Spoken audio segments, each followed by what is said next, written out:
Good, that's all you need. Yes. Hi everyone, my name is Mike Falzone, and here's a bunch of questions you asked me about my time at Sourcefed, which was a channel on YouTube where a bunch of people made a bunch of other people happy for limited time only. And I was lucky enough to be a part of it, and I get questions about it all the time, so I thought it'd be fun to knock them all out in one video. Got my buddy Kevin here to help me. Kevin is gonna ask me a bunch of questions that I haven't seen before off camera, and then I'm gonna answer them towards camera. He's sitting over there, so if I'm looking over here and you don't like that, chill the fuck out. Okay, ready? Uh-huh. Which of your former coworkers would win in a WWE WrestleMania-esque brawl? Whitney?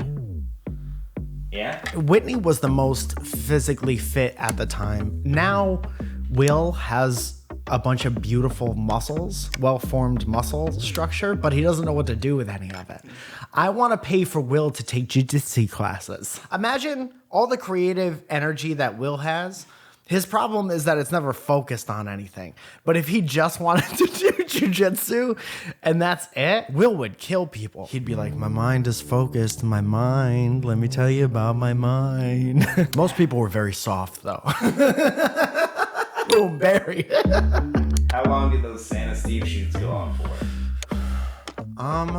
It never seemed like very long because it was a lot of fun. But I do remember there would be like a line of people waiting to get on Steve's lap. Was it really? How many Santa Steves were you there for? Maybe 2. Okay. Everyone would the coolest thing about those is that everyone would be around watching it. How did you get the gig? Has it helped your career?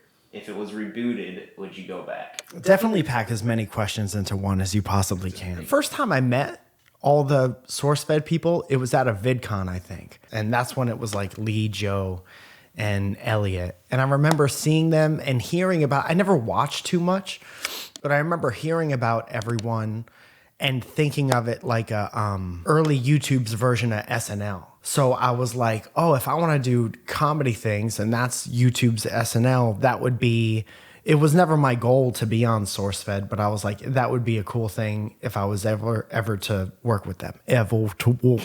I never asked them. I think Darren was the producer at that time. They went through a couple producers, but by the time I got involved with the whole group or knew of everyone, Darren was a producer. All right. If it was rebooted, would you go back?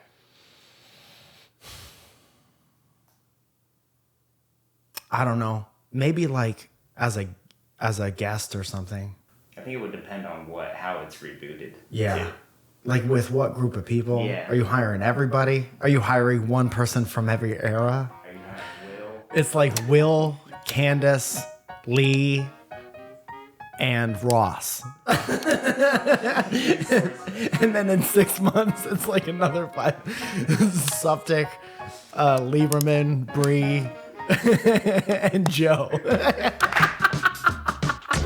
Ready? Personal favorite Sourcefed bit.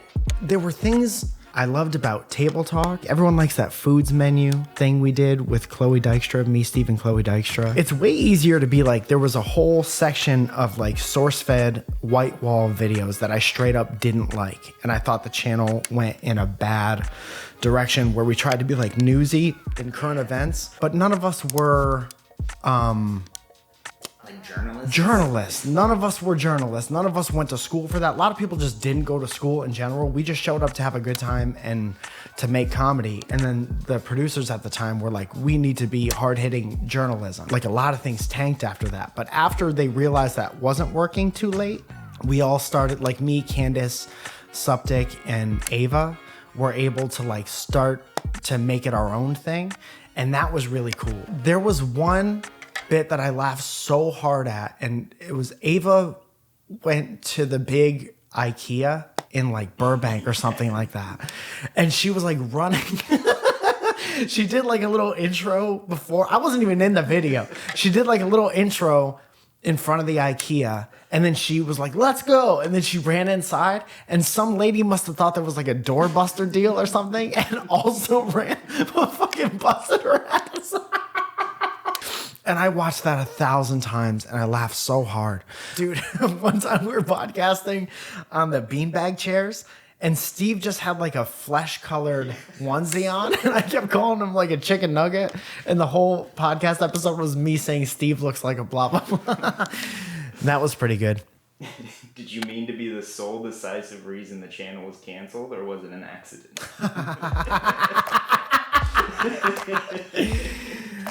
Oh, how do I answer that? There were probably, I don't know if anyone thought that seriously, but if you knew how hard we worked at different times to like keep it good, you wouldn't even joke about that kind of shit. You know, it's like so many people, especially when it was ending. The problem is like everything, when you keep an audience like in the dark about shit, and when there's this big like overlord, like we pay you, so just make these changes. Like we don't even watch the channel, but we make these changes. But like, especially at the end when we started turning the tide and things started getting better, it's like we were so excited to make it good again. And then it stopped, and then like, strangers place blame and they have no idea. You just have no idea. People who have never made anything, who wear suits in an office building, they don't know what it's like to build something organic and to build an audience. And you're never going to make them understand that. So if they don't want to be patient and wait for that to happen, there's no convincing them. You just have to trust. And people didn't have any trust in us after a while.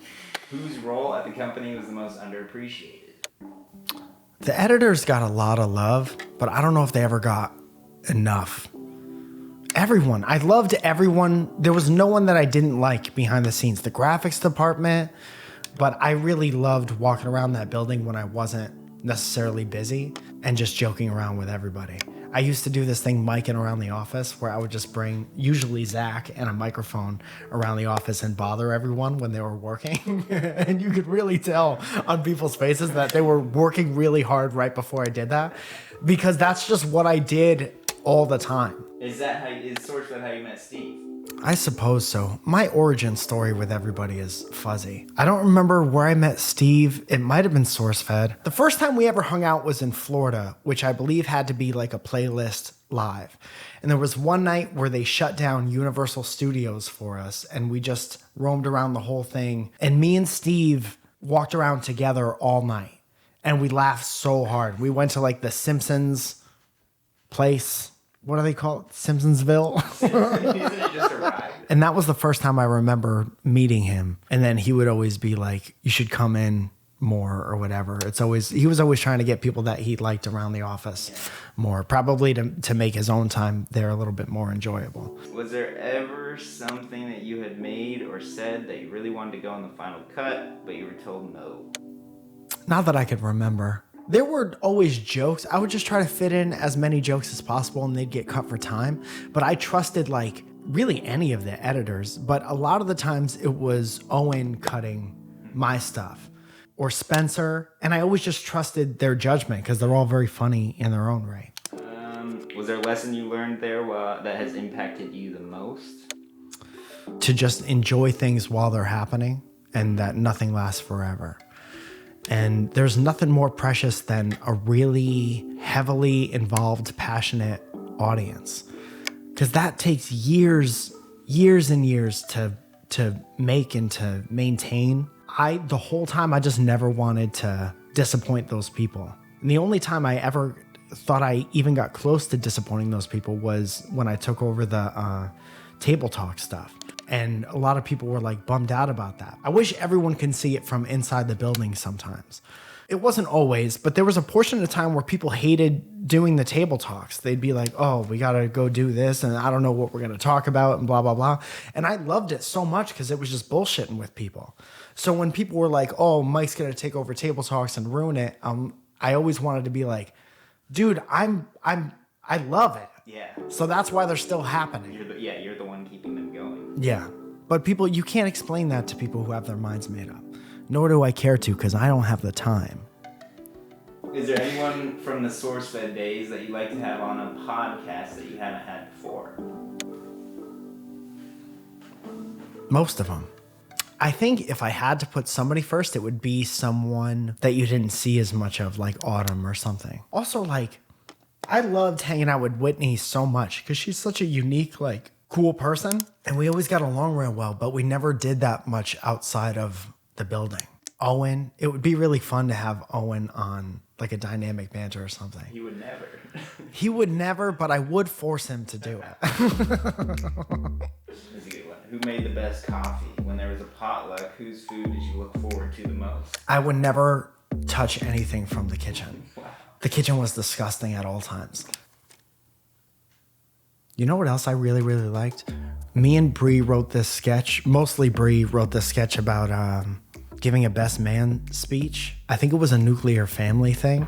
And I used to love doing shit like that. I had a great admiration for when they would like go outside and shoot things that didn't look like Sourcefed stuff and put their all into like sketches. They did a lot of, her and Lieberman did a lot of work just putting their all into sketches like that. And I liked being involved in that once in a while. Do you have any questions about my time at Sourcefed, Zoya? What was your least favorite day? Why do you automatically go to negative? The day I lost my job, Zoe, that was my least favorite day. That was our family's least favorite day. Remember when we had to beg for change at the train station because we lost our jobs? Remember when somebody who with a sideways flat brim hat took our jobs away? Dude, there was one day we were towards the end, we were doing a table talk or a podcast, and me and Steve were on set, and these two like well-dressed dudes were walking through the building taking like an audit of the building, and we knew what was happening. And me and Steve just kept going, "Don't take our jobs. don't take our jobs away from us, please." You know what I liked a lot? Like Ava especially really like grew as a, I don't know, you saw more of her personality. Come through I feel like she grew up a little bit. Yeah. What about Sam? Sam's the goddamn best. Sam's the goddamn best, man. I just love Sam very much. He's such a genuine person, and he really is exactly like he came off on screen. I don't even know how he got the goddamn job. He's just a kid. He was an intern. Mm-hmm. Shows how much I know. Get Sam in my house. He's just a very genuine, very kind, very thoughtful person. You know what a regret I have? I was talking to Zoe about this the other day. I regret looking like shit for a good amount of that. Physically looking like shit. Because there was a time where I wouldn't watch anything back. But I had my beard was too long and my mustache hairs came down over my mouth. And I was like, what the fuck was I doing? You know? But I don't regret my time there at all. Ever catch anyone doing something weird in the restroom? Shitting, I guess. Shitting's not that weird. In a restroom? I feel like the weirder stuff probably happened outside of the restroom. Oh, there was weird stuff happening all the time. Steve was just always like, Steve was done for the most part the whole time I was there. Like all the original people had left, and he would just walk around the office screaming or coughing. It's like he's trying to force a lung out of his mouth. Candace at the end, when she would really like cut loose and be like weird around the office. I love when everybody would cut loose and be weird, because that's like the most true version of yourself. And I always loved, my favorite thing was there was an audience every day that would tune in to just like, this is what it's part of my day. Like that's so fucking special. Even to have that like gigantic group of people make you a part of their everyday is something that everybody took for granted at one time or another, because you're just there all the time, and the trials and tribulations, you're getting along with certain people, you're not getting along with certain people. And I always try to remind everyone that put the audience above everything. I think even the fans though took that for granted. It being there every day. Every day, yeah. Yeah. Well, this was nice, everybody. Thank you so much for coming to my house and talking to me about memories. It was a fun time, and I'm sorry that it ended, but I'm also happy that it ended, because things end and then you move on to do other fun stuff. I don't know if I'd go back, because that's just what it was. And I'm very happy with my life right now, and stand-up is like my whole life. And it sounds like Zoya got a spoon caught in the garbage disposal, so I'm going to go help her, because that's part of marriage, and now this is part of my life. And hopefully that doesn't end with Zoe being sucked down a garbage disposal.